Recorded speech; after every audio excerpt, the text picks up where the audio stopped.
이제 어제요. 어제 국민의힘은 총선 공약개발본부를 출범을 시키고 4차 영입인재 환영식도 좀 치렀습니다.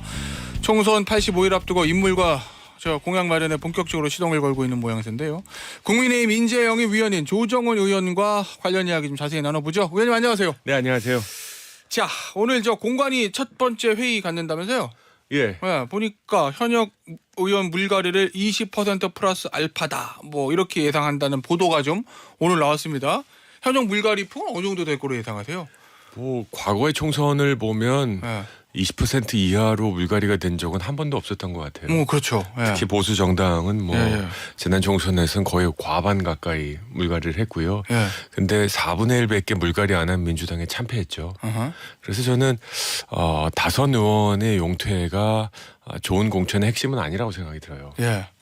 대신 젊어지고 역동적인 정당이 돼야 되는 건 맞습니다만 저는 중진도 필요하고 신인도 필요합니다. 제가 인재영입위 차원에서 저는 신인 공급을 하는 역할을 네. 하고 있는데 예. 그렇다고 중진들 모두 다 물러가라 이것 또한 옳지 않다. 그럼 기준은 뭐냐? 저는 좋은 정치인은 계속 정치하는 게 맞고 예. 나쁜 정치인은 물러가는 게 맞다. 두 가지 기준. 하나는 당무감사. 각 지역구에서 어떻게 유권자들이 평가하고 있느냐. 예. 두 번째는 국민적 기준에 맞지 않는 막말, 음흠. 도덕적 비리 이런 것들이 있는 사람은 물러가는 게 맞다. 이런 기준으로 적용하면 초선도 물러날 사람 물러나는 게 맞고 예. 중진도 물러날 사람 물러나는 게 맞다. 이렇게 생각합니다. 알겠습니다. 어제 이제 한동훈 비대위원장이 3선 이상 중진하고 5찬을 했는데 사실은 일반적으로 3선 이상 중진이면은 기본적으로 물갈이 돼야 되는 거 아니야? 뭐 이런 생각도 많이 하잖아요. 그게 꼭 옳은 건 아니지만 어제 이제 헌신 한동훈 위원장 항상 얘기하던 헌신 이 얘기는 어제 안 했다면서요? 제가 그 자리에 있지는 않았습니다. 예. 저도 초선이라 예. 뭐 그렇게까지 막 직구를 던질 상황은 아니었던 것 같고요. 3선 이상 중진들이 실은 협조를 해 주어야 예. 이제 공천의 개혁에 또 공간이 발생할 수 있으니까 예. 서로 약간 상견례 또는 기싸움 하지 않았나 싶습니다. 기싸움이요? 네. 그럴 수 있겠네요. 예. 어제 이제 그 모임에 참석한 의원 중에 한 사람이 이제 안철수 의원일 건데 안철수 의원이 어제 모임 이후에 제2부속실하고 특별감찰관 이 얘기를 또 했다는 거예요. 예, 특별감찰관 후보를 빠른 시간에 정하자. 이거 관리 안 되면 경기도는 열석 전후에서 그칠 거다. 뭐 이렇게 우려를 표명했다는데 안철수 의원의 이 우려는 어떻게 평가? 꼭 그럴 것 같지는 않습니다. 특별감찰관 제도는 제가 작년 법사위에서 네. 김건희 여사 특검 반대하면서 예. 이거부터 하자. 문재인 정부 시절에 그렇게 임명하라고 했던 특별감찰관 문재인 정부도 안 했거든요. 예.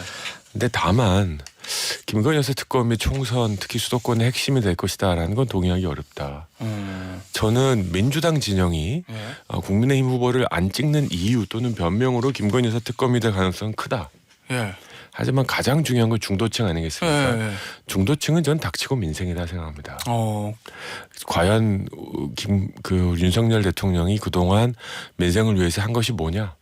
그럼 앞으로 얼마나 잘할 수 있느냐? 예. 내 삶, 내 구체적인 삶에 어떤 도움이 줄 거냐? 예. 이익 투표를 하지.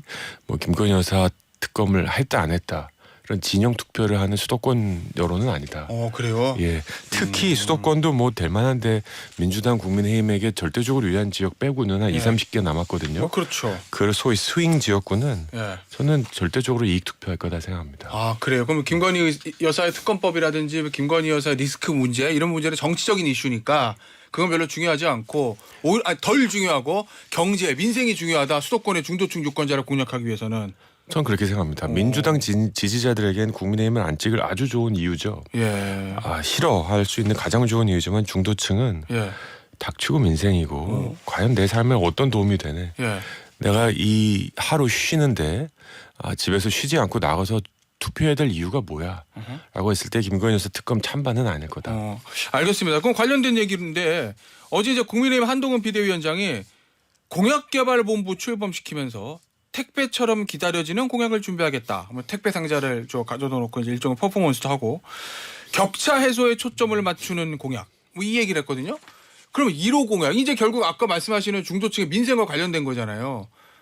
이건 어떤 게 될 예정으로 지금 보고 계세요? 공약개발본부는 아니시지만. 그건 영업 비밀이고요. 뭐 알고 계신 거 있으시구나. 예. 예, 뭐 아주 저는 좋은 공약들 많이 만들이라고 생각하고요. 예. 그럼 어느 정도 어느 저 공약 같은 것들이 좋을 것 같다고 보십니까? 앞서 말씀하신 수도권 중도층 공략하려는 민생이라는 저는 차원에서 보면 중산층들에게 울림을 줄 수 있는 공약. 예. 그리고 정치인들이 국민의힘이 내가 사는 삶을 이해하고 있구나. 붕 뜨는 얘기 아니고 손에 잡히는 얘기 하는구나. 예. 이 정도면 일어나서 투표해 볼 만하겠다라는 민생 문제일 거라는 짐작합니다. 그래요. 네. 근데 그동안 사실은 윤석열 대통령이 좀 이념에 좀 중요시하고 민생을 좀 덜 신경 쓴다라는 야당의 비판들이 좀 있었잖아요. 네. 그럼 그걸 이제 총선에서 불식시키셔야 될 거 아니에요. 그러기 위해서 당 정대 중에서 정부나 대보다 당이 앞장서서 끌고 나간다 뭐 이런 기류가 좀 퍼져 있습니까? 당에서? 저는 이번 선거는 이념 선거일 가능성 거의 없다 생각합니다. 예. 대선은 이념 선거일 수 있습니다. 한 명을 뽑으니까. 예. 총선은 300명을 뽑는 선거이기 때문에 예. 내 지역, 내 가족, 나에게 도움이 되는 후보를 뽑을 거다. 예. 그래서 뭐 저희의 주요 공약이 이념 지향적일 가능성은 거의 없다고 저는 생각합니다. 그래요. 알겠습니다. 당이 이끌고 나가겠다 앞장서서 네, 그럴 가능성 크다 생각합니다. 대통령과 정부 총선은 당이 하는 거니까요. 뭐 그렇긴 하죠. 예. 알겠습니다. 인재영입 지금 잘 되고 있습니까?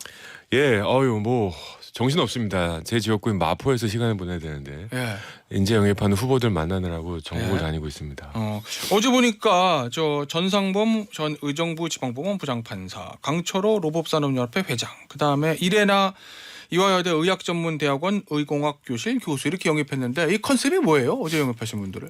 실력과 도덕성입니다. 그래요? 각 네. 분야에서 자타공인 인정받을 수 있는 실력을 네. 쌓은 사람들 플러스로 국민 여러분들 보시기에 눈살 찌푸리는 막말, 예. 갈등을 일으키는 막말 예. 이런 경력이 없는 사람들 기준으로 좀 뽑았고요. 예.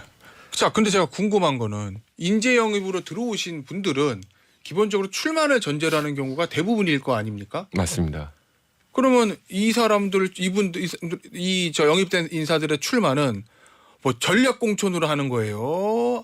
경선으로 하는 거예요? 왜냐면 지금 저 85일 남았는데 어느 지역 가서 경선해라 이래서는 이기기도 쉽지 않을 건데 기존 당협위원장들 붙어서. 저희가 영입을 할 때는 희망 지역도 고려를 합니다. 그렇겠죠. 예, 전상범 전 판사의 경우는 정말 이렇게 훌륭한 이력 그리고 근데 경합 지역 서울 강북갑에 출마하신다고 합니다. 그래요? 예. 강북갑? 예, 쉽지 않은 지역이죠. 쉽지 않은 지역 정도가 아니죠. 예. 국민의힘에게는 솔직히 말씀드리면. 예, 그리고요. 그럼에도 불구하고 저는 뭐 과거 데이터를 보면 그렇게 나쁘진 않았고 예.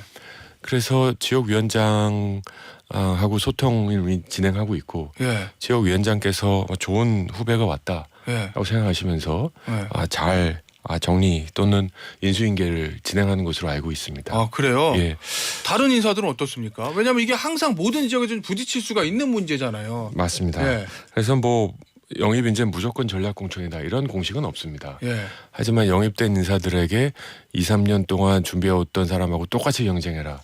이것도 영입 인재들에 대한 대우도 아니라고 생각합니다. 예. 그래서 출마 희망 지역의 상황에 따라 어떤 지역은 비었고 어떤 지역은 치열합니다. 그렇겠죠. 예, 그래서 지금 전략적 고려들이 필요할 상황이고요. 예. 이런 모든 의견들을 저희가 다 정리해서 오늘 출범하는 공관위에 넘길 예정입니다.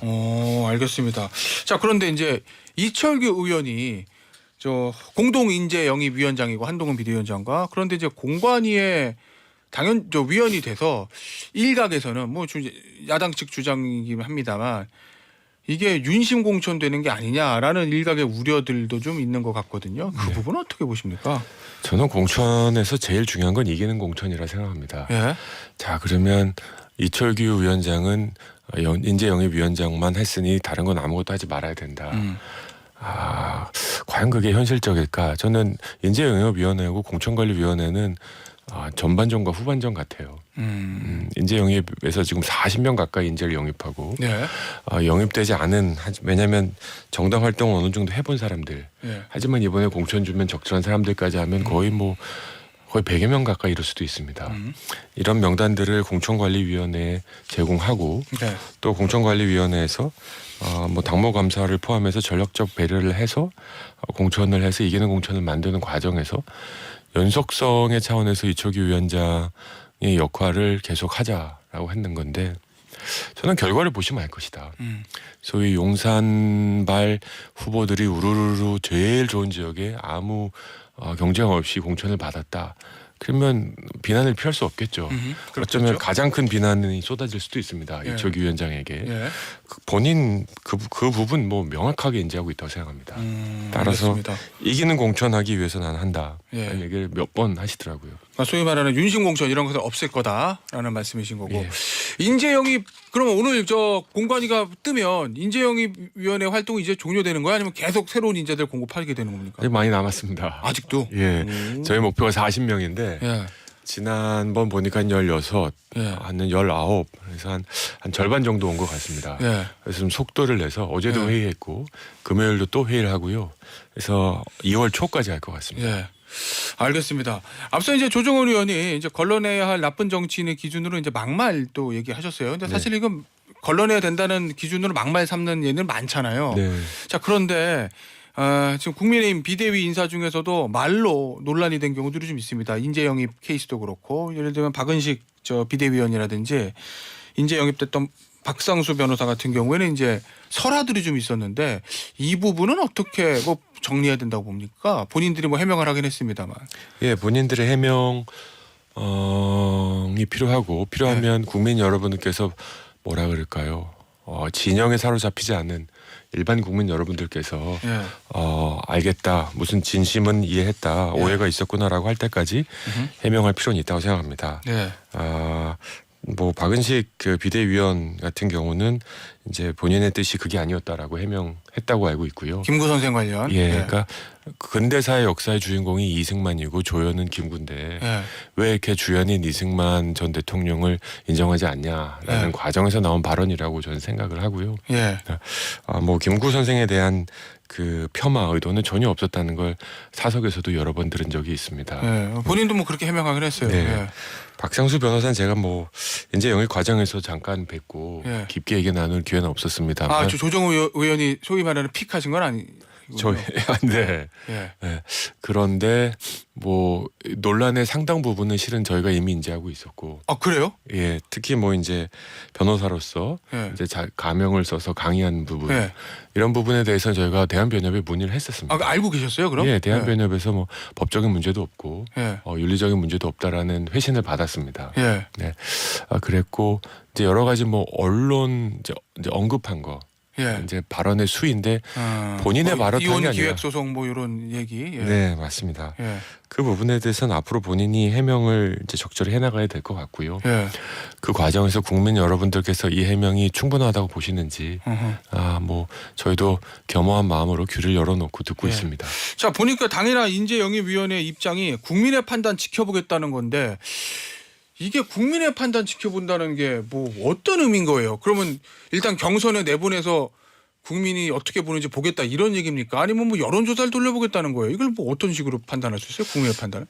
영입된 사람에 대해서. 국민 여러분들께서 뭐 여러 가지로 지금 영입된 인사들에 대한 호불호가 벌써 막 갈리고 있습니다. 예. 어제 영입된 전성범 판사의 경우는 뭐 굉장히 그 영입 발언을 놓고 화제거리가 되고 있고요.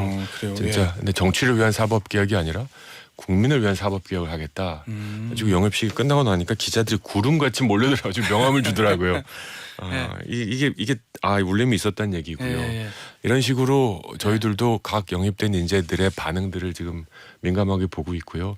이런 것들이 공천에 반영되지 않을까. 근데 공천에 반영되는 건 저희 역할이 아니고 예. 공관위의 결정이라 예. 좀 조심스럽긴 합니다. 알겠습니다. 그러면 네. 박상수 변호사의 출마라든지 공천의 문제는 인재영입이 소관이 아니기 때문에 그럼 잘 모르시겠다.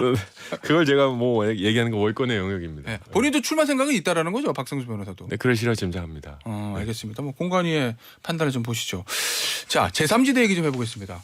제3지대가 지금 모양은 겉으로 커지는 것 같은데 어떻습니까? 국민의힘 입장에서 좀 신경을 쓰입니까? 아니면은 뭐 무시하고 가도 되겠는데 이렇습니까? 커질 거 전혀 없다 생각합니다. 아, 그래요? 예. 그거 지금 새는 많이 좀 붙는 거 아니에요? 예. 두세 가지라 생각합니다. 첫 네. 번째, 저는 이준석 대표와 이낙연 대표가 같이 할 가능성 거의 없다 생각합니다. 왜죠? 저는 이준석 대표의 이번 총선의 목표는 제3지대의 텐트가 아니라 당선이라고 생각합니다. 본인의 당선. 예. 뭐 지금 움직이는 워딩, 최근의 워딩들 보면 이낙연 대표는 이제 끌어들이려고 이제 온갖 애를 구애를 하고 계시고 예. 이준석 대표는 워워워 좀 천천히 가자 이건데 예. 사실 갈 생각이 없는 거라고 저는 생각하고요. 이제 본인이 진짜로 당선이 되고 싶구나라는 생각을 합니다. 예. 그래서 뭐 진짜 노원을 내려놓고 지금 대구 얘기, 경북 지역 얘기를 하고 있는데 예. 어떻게 보면 그 방법이 본인의 소위 레버리지 판돈을 가장 많이 올리는 방법일 것이다 라는 생각이 들고요. 두 번째는 뭐 다들 좋고 훌륭한 의원들입니다만 소위 신상품 하나도 없는 중고 가게 같은 생각입니다. 예. 정치 10년 미만으로 10년 이상 안 해본 분 하나도 없고 이낙연 전 대표가 대선 후보였다는 것 때문에 약간의 구심력이 있지만 예. 결국 이분들이 독자 당선 가능성 있는 지역구가 몇 개나 될까? 전 최대치가 7석 예. 내외가 될 거다 생각합니다.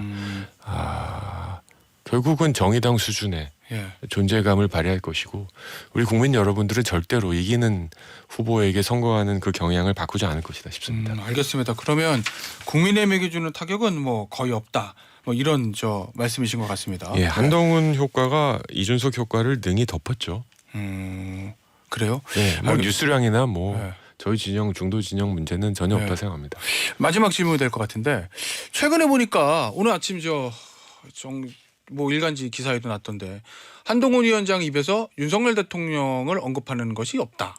뭐 일반적으로 여당 인사들이 윤석열 대통령 정부의 성공을 위해서란 말을 하는데 한동훈 위원장 한 번도 언급하지 않았다.